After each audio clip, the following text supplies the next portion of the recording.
Hello everyone, Patriot Marine here. Today we're going to be putting together this weight bench with a rack. It's an RS60 that I just got a couple of days ago and have not had a chance to put it together. So today we're going to go step by step as per the manual, how to put it together for those that maybe didn't get the manual or are having a little difficulty with something, not understanding what the manual says. As you can see, this is everything that came with it. Okay, the instructions just say you need a flathead screwdriver, a Phillips, and an adjustable wrench, but I'm prepared with a couple of more tools, which until I open everything cannot tell you what I needed to use, unfortunately. But it looks like so far a 10 millimeter, a 13 millimeter, and a 17, based on through the package, trying to find the sizes of these items.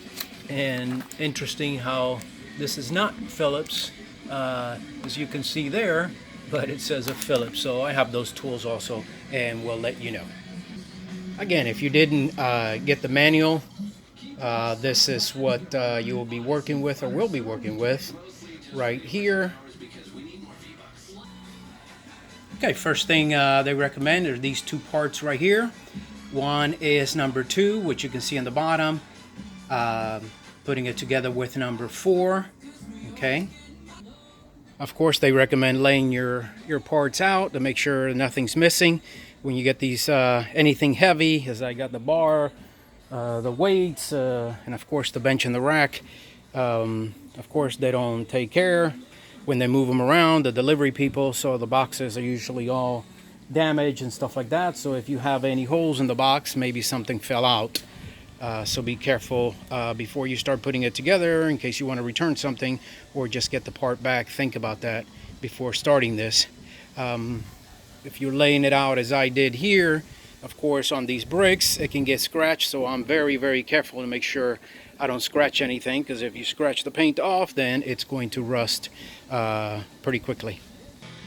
Okay, to put it together, you're going to need these two right here, which are, we'll say M10 70 millimeters carriage bolts, number 18s. You're going to need these two. You're going to need 2 of these M10 arc washers to number 27. Okay, there's 18 of those. And you're going to need 2 of these right here, which will say M10 nylon lock nut, and they're number 41. There's 8 of those, and that's what you're going to need. Okay, so this is it. So what you're looking at, there's your washer, there's your bolt, and the nut, the bolt. Okay, how it should look. Okay, but I would not recommend tightening all the way. Anytime you have something like this that has so much play in the parts, that's not a, I guess, precision item, for lack of a better word. I never tighten everything down until I'm done, unless it's going to be, of course, something that goes, let's say, here, and then I won't be able to get to that. But that's another tip there. And here's what I was talking about. I noticed this when I took it out of the plastic, damaged. I don't see the metal, but if I did, I would go ahead and touch that up with that type of paint. Okay, because if not, it's going to rust very easy. I'm here in a garage, in an area, especially where it rains a lot, so the humidity, any water that splashes, if I have the garage door open, etc., it will rust. Okay, next, we're going to attach the rear stabilizer, which is number 3, to the frame, which is number 1, with 2 M10 75 millimeter carriage bolts, in parentheses 18, and 2 arc washers, number 27, and 2 lock nuts. So the washers and the nylon lock washers are the same, and also the bolt is the same as we used in the previous.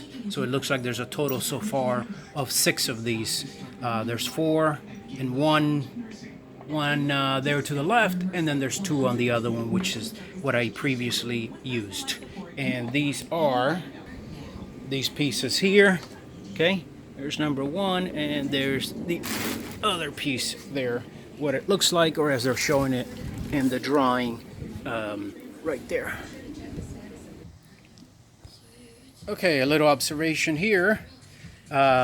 This was welded incorrectly, and as you can see, I got the proper amount of space there, but as you can see here, hopefully if this thing will focus properly, got sun and no sun. Let's see, you can see how that is. This right here is too close to that, so this should have been a little further to the right there, so a little disappointing there. So if I look here, I won't know of course until I really tighten it, but that it's not going to be too good there.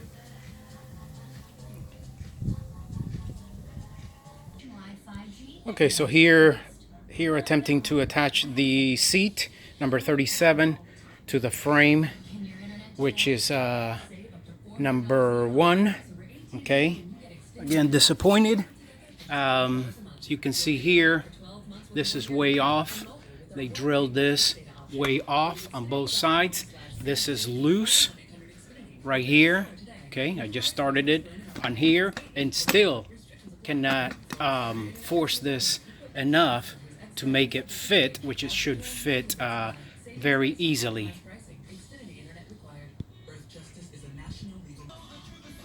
Okay, so I was able to do it. As you can see, what I did was removed one of these end caps, and of course not tightening none of them, I was able to get these two easily started.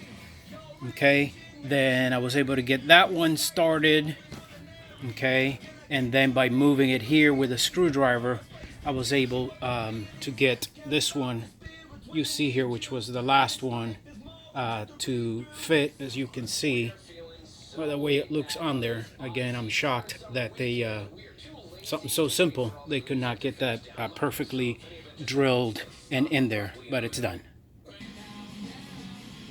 Okay, now we're going to attach the frame again, seen here, number 1, to the front leg, okay, which we put together previously, with 2 M10 80mm bolts, number 19 over there, and 3 M10 arc washers, number 27 over there. Okay, actually, if I need to show you, these are where the bolts are, these are where the washers are, and these are where the nuts are. Okay, and that right there shows you how it will look. Okay, and here you have it. Here's what you're looking at. Here's what the way the seat should be facing. Okay, and this is, in case you were wondering, well, you need 1, 2, 3 washers, only 1 lock nut, okay, yet 2 bolts. Okay, and again, don't really tighten it yet.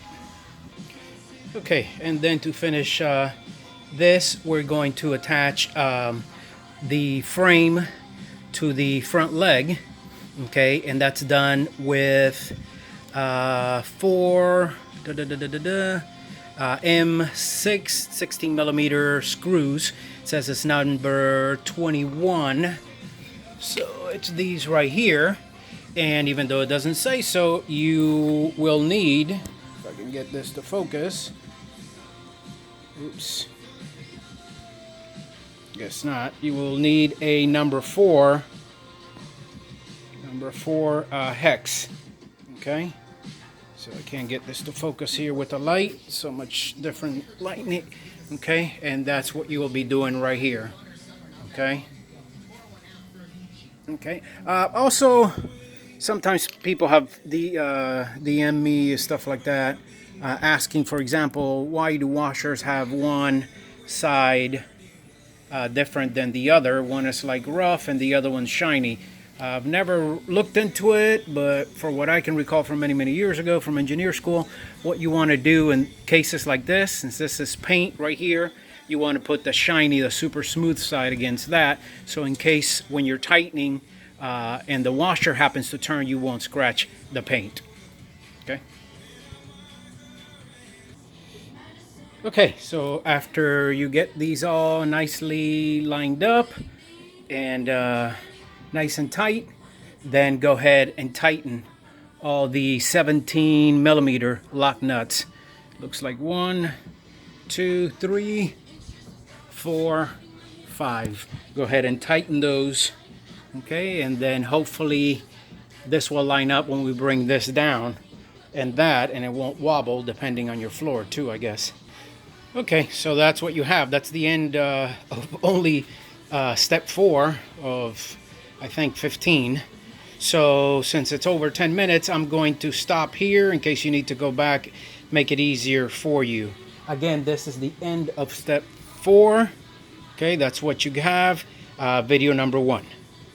If this has helped you so far, again, please subscribe, share, and like the video. Patriot Marine, going on to video number 2.